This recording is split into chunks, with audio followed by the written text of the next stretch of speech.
nature sing, and heaven and nature sing. Joy to the earth, the Savior reigns. Let men their songs employ, while fields and floods, rock hills and plains, repeat the sounding joy, repeat the sounding joy, repeat the sounding joy. Oh, joy.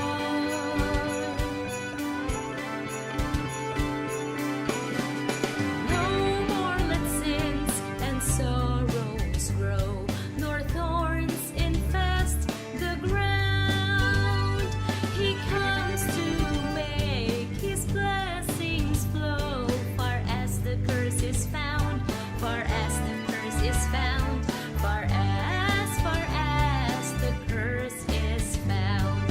He rules the world with truth and grace, and makes the nations prove the glories of his righteousness, and wonders of his love, and wonders of his love, and wonders of his love.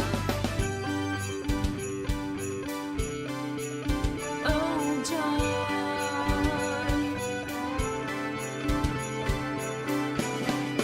Joy to the world, the Lord is come.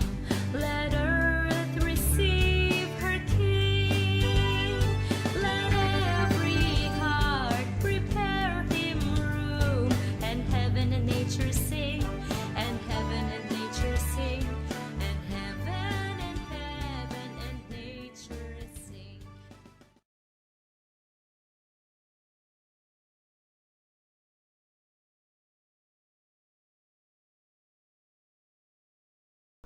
Lord, thank you for protecting us, thank you for guiding us, thank you for everything that you done from morning up to evening. Please God, protect us, guide us with the blood of Jesus. Protect us who are at home hearing this word we are going to say, and protect us against anything bad happens to anything, and let us be happy. In Jesus' name we pray, amen. Yesu ashimwe cyane. Twongeye gushima Imana abana, turabashubije mu izina rya Yesu. Dushima Imana kubw'iki cyumweru cyiza nanone yaduhaye kugira ngo tuyishimire, tuyihimbaze. Turi bazima, twizere ko namwe muri bazima. Ngira ngo nk'uko mwabibonye ko twatangiye dusenga, ndabona ko dufite abashyitsi hano. Mwababonye? Dufite Evanzi, dufite Ebo. Evanzi, wapapira abandi bana? Ebo nawe bapepere gutya, bapepere bareba. Ego na Ebo yabapepeye. Turashima Imana cyane rwose yuko yabarinze. Nongeye kunezerwa, ndabona Evanzi yarakuze na Ebo yarakuze. Nishimye cyane kongera kubabona muri uyu mwanya dusangira ijambo ry'Imana. Turabakunda mwese.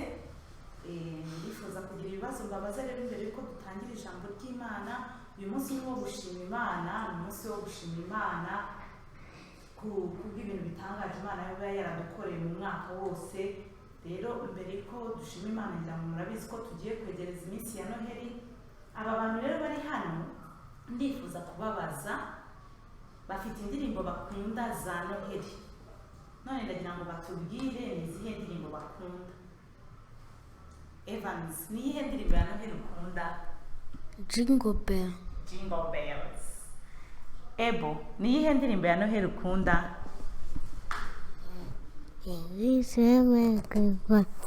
Okay, mwabumvise? Okay. Evans yavuze ngo akunda Jingle bells. Wasanga hari abandi bana bayikunda. We wish you a Merry Christmas, niyo Ebo akunda. Rero tugiye kwakira Habati adufashe gucuranga, turirimbe We wish you a Merry Christmas, we wish. Sibyo Ebo? Biteguye? Evans, tugiye kuyiririmba We wish you a Merry Christmas. None reka dushyire hasi Bibiliya, haguruke turirimbe. Namwe muhaguruke turirimbe.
ndimo mbaza abana indirimbo za Noheli bakunda izo twaririmbye tugiye guhimbaza Imana. Rero mu nyigisho yacu y'uno munsi harimo undi muntu wahimbye indirimbo ahimbaza Imana. Uwo muntu rero ni umuntu witwa Mariya. Ubushize Teacher Queen yatwigishije uburyo yatubazaga ikibazo ngo ese hari ikintu na kimwe kitashoboka. Turabireba byose nyine aribyo yatubwiraga, ariko muribuka yuko nyine yaje kutubwira ukuntu marayika Gabriel yaje kwihishurira Mariya akamubwira yuko azabyara umwana w'umuhungu, umwana w'isumba byose ngo azamwite Yesu. Mariya rero amaze kubyakira yashimye Imana, noneho ajya kwa mubyara we Elizabeth.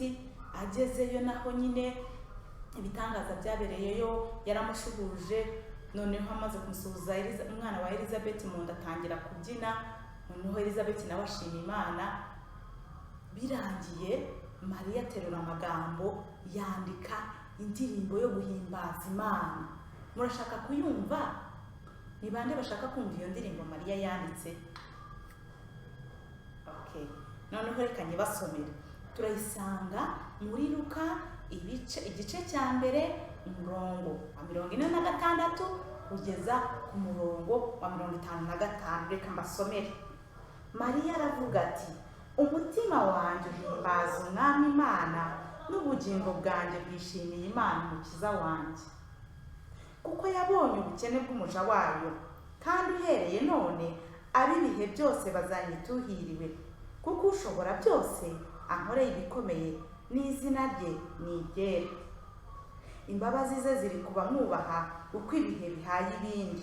Yerekanishije imbaraga ukuboko kwe, atatanije abibone mu byo batekereza mu mitima yabo. Anyaza abakomeye intebe zabo, ashyize hejuru aboroheje, abashonje yabahagije ibyiza, naho abakire yabasezereye amara masa. Akabaye Isiraheli umugaragu we, kuko yibutse imbabazi ze. Yasezeranije ba sogokuruza ko azagirira Aburahamu n'urubyaro rw'iteka ryose. Amen. Mwayumvishije indirimbo? Mwumvishije ukuntu Mariya yahimbaje Imana? Muribuka dutangira mu byumweru byashize twarababazaga ngo se ni ukubera iki Imana yaremye umuntu. Twibukiranye Imana yaremye umuntu kugira ngo tuyiramye, tuyihimbaze kandi tuyiheshe icyubahiro. Mariya nawe yumvishije ibintu bibaye ahimbaza Imana. Aravuga ati njyewe woroheje Mariya ngiye kubyara umucunguzi, umwana w'Imana isumba byose. Noneho atangira guhimbaza Imana, aravuga ngo umutima wanjye uhimbaza Umwami Imana. Niyo mpamvu iyo turirimbye n'indirimbo za Noheli zitwibutsa yuko nyine tuba tugomba guhimbaza Imana kubw'ibyo Imana yadukoreye. Tuba twibuka yuko Yesu yaje mu isi kugira ngo aducungure. Tuba twuzuye umunezero w'ibyo Imana yakoze. Tugiye gufata akanya gatoya buri muntu wese atekereze ku byo Imana yamukoreye. Okay, ndakeka mumaze kwibuka ibyo Imana yabakoreye mu buzima bwanyu butandukanye. Imana yaraturemye, iturema mu ishusho yayo. Imana yadushyize muri iyi si nziza cyane, irimo ibiti, ibicu ndetse n'izuba. Iduhereza nyine kuyibamo. Imana iduha ibiryo byo kurya. Imana iduhereza ababyeyi, mama na papa. Iduhereza abavandimwe tuvukana nabo, bashiki bacu, basaza bacu. Imana noneho iduhereza ikintu cyiza gikomeye noneho yakoze, ni uko yaduhaye Yesu Kristo umwana wayo. Harya mwari mubizi yuko Yesu Kristo ari umwana w'Imana? Yesu Kristo ni umwana w'Imana, ariko Imana nawe yaramuduhaye kubera urukundo rwayo. Iramwohereza ngo aze ku isi atwigishe kugendera mu nzira z'Imana, adupfire urupfu rwo ku musaraba, narangiza aduhe n'ubugingo buhoraho. Iyo nkuru si nziza? Imana ishimwe cyane. Rero niyo mpamvu dushima Imana. Na Mariya rero nawe yari afite impamvu zo gushima Imana, kubera yuko uyu mucunguzi yari agiye kuba ari mu nda ye. Akimara kubimenya yuko atwite uyu mwana w'Imana ari we Yesu Kristo, yatangiye guhimbaza Imana muri ayo magambo twabonye ngo umutima wanjye uhimbaza Umwami Imana, ngo kandi ubugingo bwanjye nabwo bwishimira Imana umukiza wanjye. Yari amaze kumenya yuko Yesu ari umukiza. Arangije aravuga ngo kubera yuko, asoza avuga ngo kubera yuko Imana yibutse imbabazi zayo yasezeranije ba sogokuruza.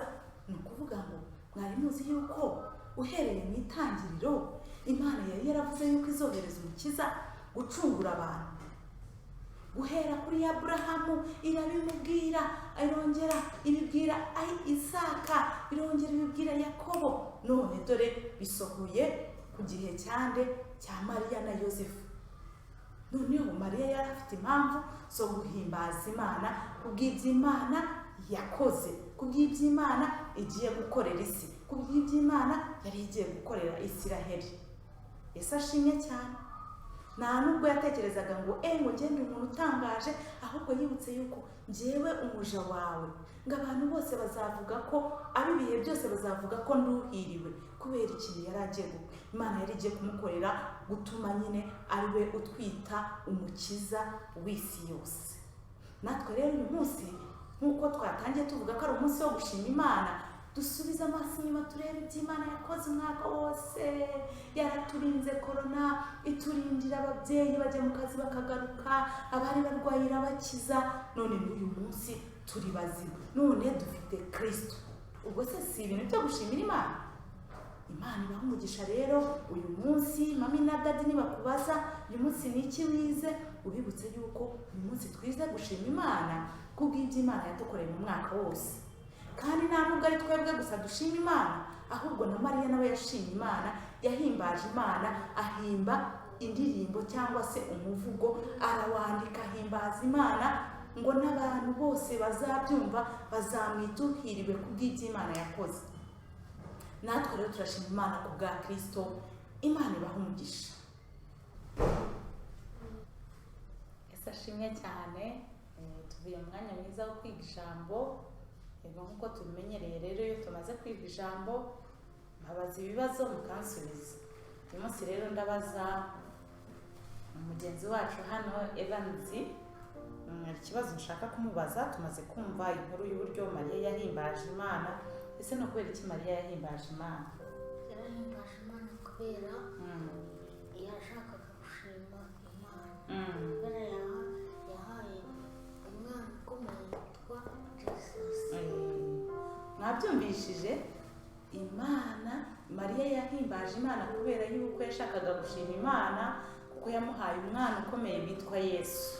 Rero natwe turifatanya nawe mu guhimbaza Imana, kuko uwo mwana yaziye twebwe kuducungura. Turahimbaza Imana natwe kubera ko yaduhaye Yesu Kristo. Imana ibaha umugisha rero. Tugiye kureba umurongo wo gufata mu mutwe. Ninde wanyibutsa aho tuwusanga? Uri mu Baheburayo ibice 11 umurongo wa mbere. Uravuga ngo kwizera ni ukumenya rwose ibyiringirwa udashidikanya ko bitazaba, kandi niko kuduhamiriza ibyo tutareba ko ari iby'ukuri. Twongere dusubiremo rimwe. Kwizera ni ukumenya rwose ibyiringirwa udashidikanya ko bitazaba, kandi niko kuduhamiriza ibyo tutareba ko ari iby'ukuri. Reka dusenge dushima Imana. Turagushimiye Mwami Imana rwose kubw'ijambo ryawe. Turagushimiye ko wabaye wo kwizerwa mu buzima bwacu. Uduha ubuzima, uduha isi nziza, uduha Mwami ibyo kurya, uduha ababyeyi, uduha Mwami igihugu. Turabigushimira rwose. Uyu mwaka wose twabonye ineza yawe.